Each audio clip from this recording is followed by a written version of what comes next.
안녕하세요 여러분, 4월입니다. 저는 지금 한국에 있는 본가에 와 있는데요. 지내면서 인스타그램에 싱가포르 이직 관련돼서 질문이 올라와서 관련된 질문을 답하는 겸 혹시 궁금해하시는 분들이 있을까봐 공유하려고 영상을 제작하게 되었습니다. 제가 왜 싱가포르에서 갑자기 한국에 와 있는지 궁금하신 분들은 여기나 아니면 여기 영상 확인해 주시면 됩니다. 그동안 뭘 하고 있는지 차근차근 올리고 있어요.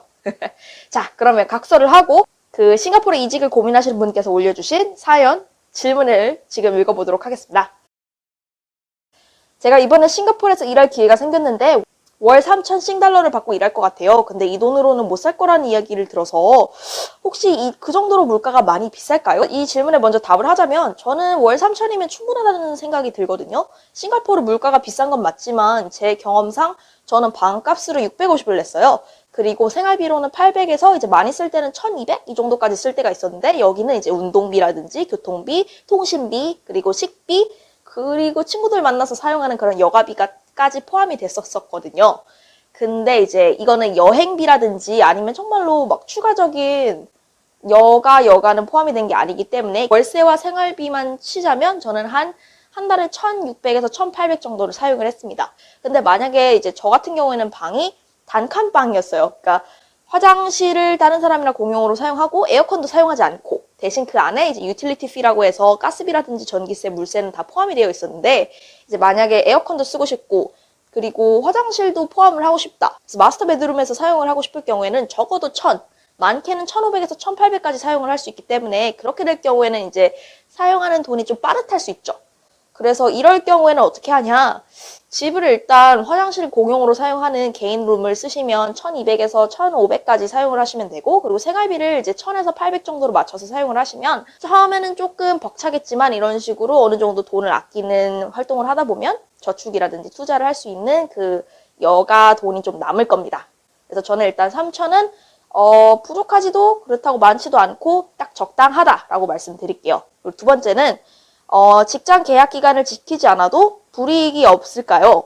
그래서 이거의 경우에는 무조건 계약서에 뭐라고 적혀 있는지 일단 확인을 하시고 서명을 하시기 전에 고치고 싶거나 아니면 좀 빼고 싶은 부분이 있으면 이 부분에 대해서는 미리미리 명시를 하시고 고치는 거를 추천드립니다. 계약서에 만약에 계약 기간을 채우지 않고 나갈 경우에는 이렇게 될 거다라고 적힌 경우가 있을 수도 있어요. 그렇기 때문에 무조건 확인하시는 거를 추천드리고 또 한 가지 중요한 게 영주권 신청을 할 때 전에 이직했던 직장이 있는지 있다면 그 직장 상사의 피드백을 받아오라. 그러니까 추천서 같은 걸 좀 받아와라 라는 부분이 있었어요. 그러니까 중요한 게 뭐냐면 이직을 하실 때는 무조건 전에 직장 상사와 직장 사람들과 좋게 끝나야 한다. 왜냐하면 영주권이라든지 아니면 이직을 할 때 이제 제가 듣기로는 HR 즉 그 인사과에서 전에 일했던 사람한테 개인적으로 연락을 해서 이 사람에 대해서 좀 더 알아보는 경우도 있다고 들었어요.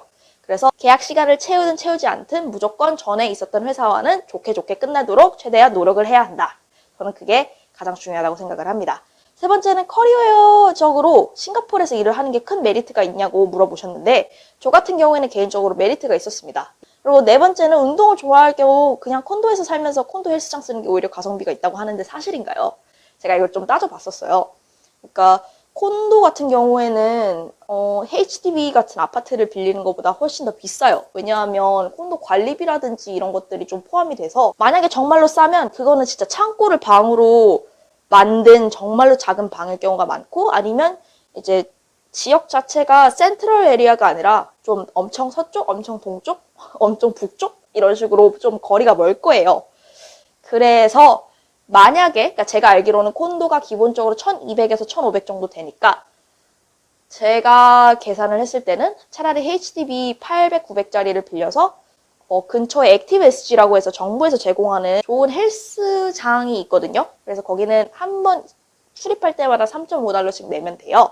그래서 만약에 일주일에 3번씩 간다고 하면 한 주에 한 10.5달러씩 내는 거잖아요. 그리고 그걸 한 달을 한다고 하면 한 42달러? 50달러 정도만 내면 되니까 나는 최대한 돈을 아끼고 싶다. 그러면 차라리 저는 HDB 같이 최대한 싼 공용 아파트 방을 빌리고 근처에 있는 액티브 SG를 사용을 해서 대략 700에서 800 정도에 끝내려고 노력을 하고 아니면 싱가포르에서 헬스장을 빌리는 게 한 달에 한 80에서 100 정도 나가요.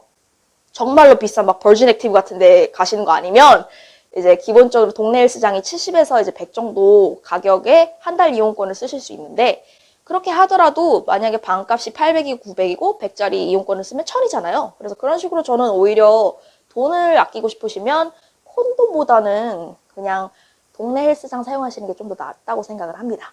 그리고 마지막으로 집을 구할 때 에이전트는 필수인가요? 저는 지난 7년간 싱가포르를 지내면서 에이전트를 사용한 적이 한 번도 없습니다. 일단 비싸요. 내 월세가 1200이다. 그럼 에이전트 분께 1200을 드려야 되는 걸로 알고 있어요. 적어도 저한테 말씀을 하실 때 에이전트 분께서는 월세값만큼 줘야 된다고 해서 처음에 계약을 할 때 그러면 보증금도 줘야 되고 에이전트비도 내야 되고 첫 월세비도 내야 되니까 그럼 3달치 월세 목돈이 나가잖아요. 그래서 저는 에이전트를 사용한 적이 없고 프로퍼티 구루라는 웹사이트를 사용을 하면 충분히 집을 구할 수 있기 때문에 저는 에이전트 사용을 비추합니다. 필수 아니에요.